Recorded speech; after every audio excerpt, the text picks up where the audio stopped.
Assalamualaikum warahmatullahi wabarakatuh. Kami dari kelompok 5 akan menjelaskan pengertian, faktor-faktor yang mempengaruhi serta cara mengatasi disintegrasi nasional. Sebelumnya, perkenalkan, nama saya Rekian Amelia Sukoco. Nama saya Sofia Rejana. Nama saya Sakina Nur Salika. Nama saya Rizky Fadilur PT. Selamat menyaksikan.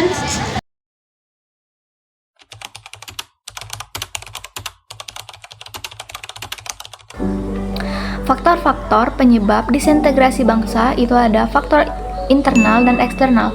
Untuk faktor internal yang pertama itu ada kesenjangan sosial dan ekonomi.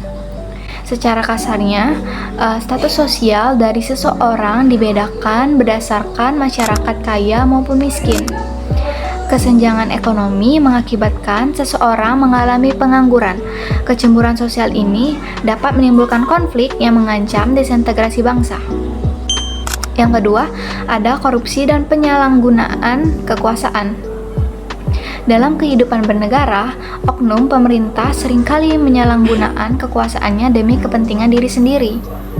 Hal ini menciptakan pemerintah yang tidak transparan dan berpotensi menimbulkan tindakan korupsi yang dapat melemahkan kepercayaan publik dan mendorong aksi-aksi massa, contohnya demonstrasi. Yang ketiga, ada perbedaan etnis dan agama. Hal ini dapat terjadi apabila antara masyarakat yang terdiri dari berbagai macam etnis dan agama tersebut tidak dapat saling mengerti dan memahami perbedaan yang ada. Tidak selarasnya pola pikir antar lembaga pemerintah dapat menyebabkan ketidakstabilan politik. Apa sih impact-nya? Nah, ketidakstabilan politik ini dapat menyebabkan suatu negara memiliki peraturan atau undang-undang yang cenderung berubah-ubah atau tidak pasti. Hal ini dapat menyebabkan para investor kehilangan kepercayaan kepada negara tersebut. Selanjutnya, karena krisis identitas nasional, di mana kurangnya kesadaran dan pengetahuan masyarakat akan nilai-nilai ideologi bangsa dapat menyebabkan mereka lupa atau bahkan kehilangan jati diri mereka sebagai warga suatu negara. Dan yang terakhir, disintegrasi bangsa dapat disebabkan karena adanya kelemahan institusi suatu negara. Melemahnya institusi suatu negara masih berkaitan dengan apa yang kami jelaskan di awal tadi, di mana ketika suatu lembaga pemerintahan mengalami suatu kelemahan, maka akan mengakibatkan ketidakstabilan politik.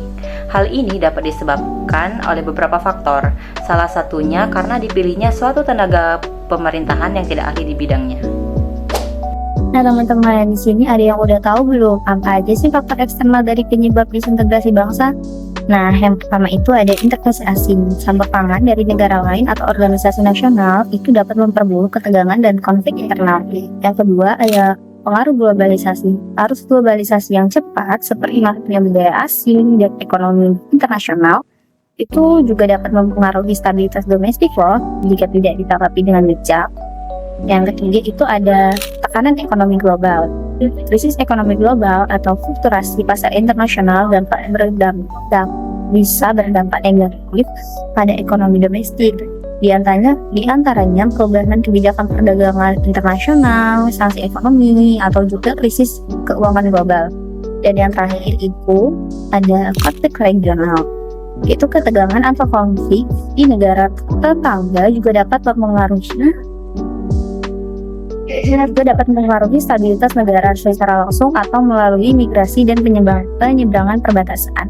Strategi mengatasi disintegrasi bangsa. Yang pertama, disintegrasi bangsa ini bisa diatasi dengan berbagai tindakan seperti pendidikan multikultural, di mana pendidikan ini adalah sebuah proses penamaan hidup saling menghormati, tulus, toleran terhadap keanekaragaman budaya yang hidup di tengah-tengah masyarakat. Nah, yang kedua, seleksi dalam berbagai memilih informasi.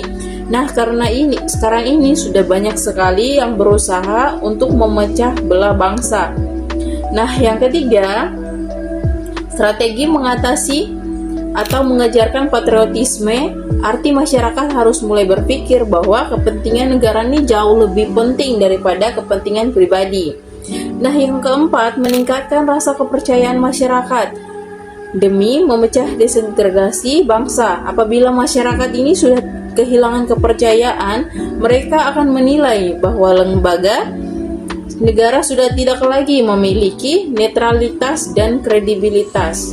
Nah, di mana Netralitas ini suatu kecenderungan untuk tidak memihak dalam suatu konflik yang mungkin tidak menunjukkan bahwa pihak-pihak yang netral dan tidak berpihak.